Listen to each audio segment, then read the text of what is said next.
In true Valve fashion, an update to the CS2 limited playtest has come out of nowhere after a highly disappointing radio silence during and after the Paris Major. That being said, the cavalry has arrived and Valve has introduced a plethora of new changes to CS2, truly more than I expected for the second round of the beta here. So what's new and what does it all mean? Let's discuss. My name is Braden and welcome to Valve Guides.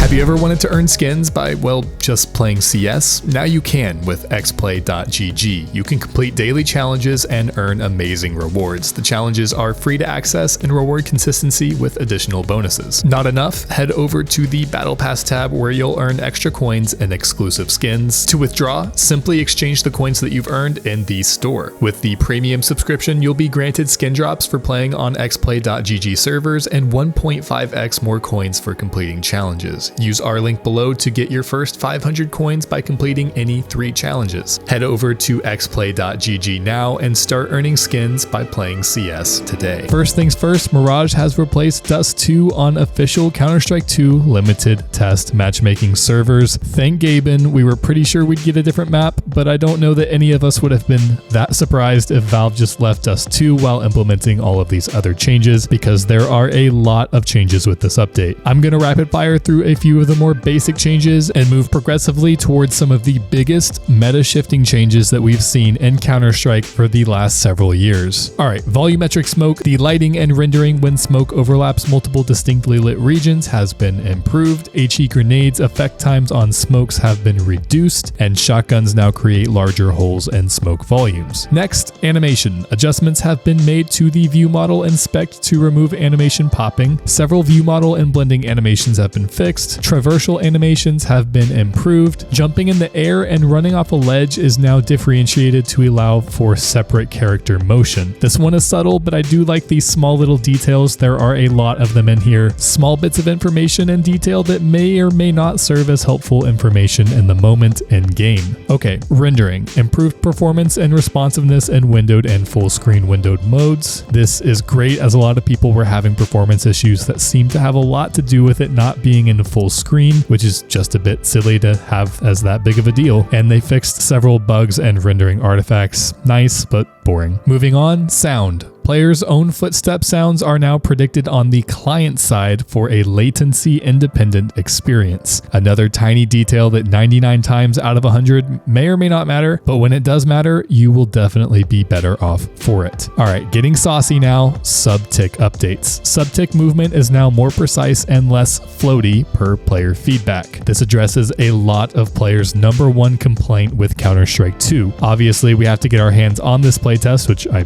currently don't, in order to confirm that this truly has moved in the right direction, but many have claimed that during the first playtest, the movement was nowhere near as good as CSGO, which by itself could easily turn multitudes of players off. So Valve showing that they are listening and making sure that they get the movement in the Subtic system just right is paramount. Time will tell, but assuming we can take this at face value, this is a major dub for CS2. Releasing movement keys now correctly convey their Subtic timing. I didn't realize this was an issue, but another important fix to further ensure the game's inputs and movements are snappy and intuitive. The top of a triple stack can now shoot, yet another issue I didn't know existed, but yay, I guess. Fine-tune weapon aim punch recovery to be latency independent during Subtic recovery on the client. Fine-tune view punch camera shake effects during shooting to be both latency independent and synchronized with all other Subtic shooting effects on the client. Valve is really drilling home the "what you see is what you get" mantra, and I am here for it. We can only hope that this pursuit of synchronization across the entire game continues at this velocity, and if so, I think it's safe to say we're in for a big treat. Continuing in the same vein,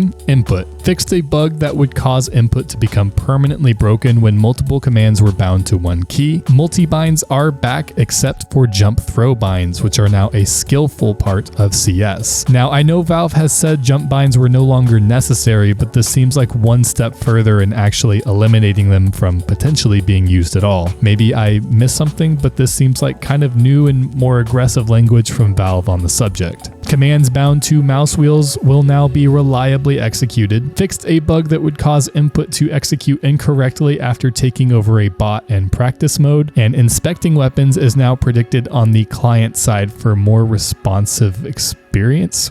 What? I really have no idea what, how, or why. I've stayed up way too long to get this video out. I was already up way too early this morning, and I feel like I'm missing something obvious here, but I don't know what that means. On to some of the really juicy meat, VAC. VAC will now live band and gracefully terminate the match at the end of a round unless it was the last round and the cheater lost. While we were definitely expecting this due to numerous leaks, it still feels so good to see this officially listed. This is huge for CS taking steps in the right direction to combat the negative effects of cheating within the game. Furthermore, the match will not affect any participant's skill group, and players that were not lobbied with the VAC ban player will earn XP for the match. These are all good things, and fingers crossed that we actually see this placed into proper and consistent action. Please, please, please. All right. Weapons. This is without a doubt the biggest change to the round-to-round meta that we have seen so far with CS2's rollout, and I think the weapon changes also seem to imply some more future changes that we should keep a really close eye out for. I'm going to list out all of the changes and then break them down. Let's go. The player loadout has been revised. Players now have 1 starting pistol slot, 4 pistol slots, 5 mid-tier slots, previously SMGs and heavy, and 5 rifle slots per team. The endgame buy menu has been revised. The wheel has been replaced with a grid showing all purchase options at the same time, and team purchases are displayed on the buy menu. Assign any side appropriate weapon to any slot within its category, and this is a drag and drop method, and it's redesigned to fit on a single screen. The weapon stats display has been replaced with simple, straightforward descriptions, and players can now refund any purchase that was purchased in the same round and has not been used. So if you make a mistake, you are like, crap, I did not mean to buy that weapon, you can return it, get your money back, and get the right weapon. Small, but honestly very nice. Okay, so first of all,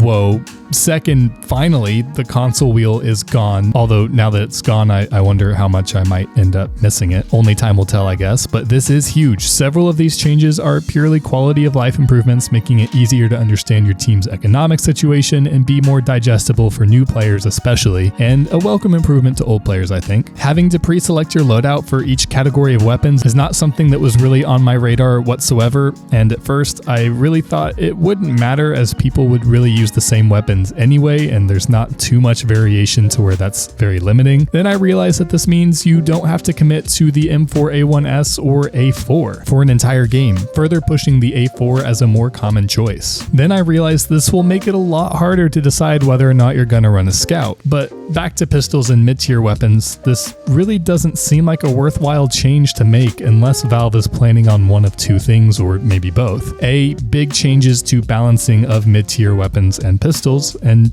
B, new weapons. Honestly, when you have 5 pistols to choose from, that's no different from the way things are as they stand, and with mid-tier weapons, there's only really 2 viable SMG options, which leaves you 3 slots for shotguns and LMGs, which, again, pretty easy choices. So really, this primarily puts pressure on rifle selection as snipers and assault rifles have been combined, which it will be very interesting to see how this plays out meta-wise, but I can't help but think this is Valve setting themselves up for even more additions to the weapon selection or major changes to the weapons we already have to choose from. Either way, those changes will, again, likely be very massive and meta-altering. Whereas with the first playtest, I felt like we were getting an update, the reality of CS2 being an entirely new game, albeit in progress, is very, very real and evident. The last addition in this patch focuses on workshop tools. Counter-Strike 2 workshop tools can now be enabled and downloaded from in-game settings menu. These tools will allow community contributors to create weapon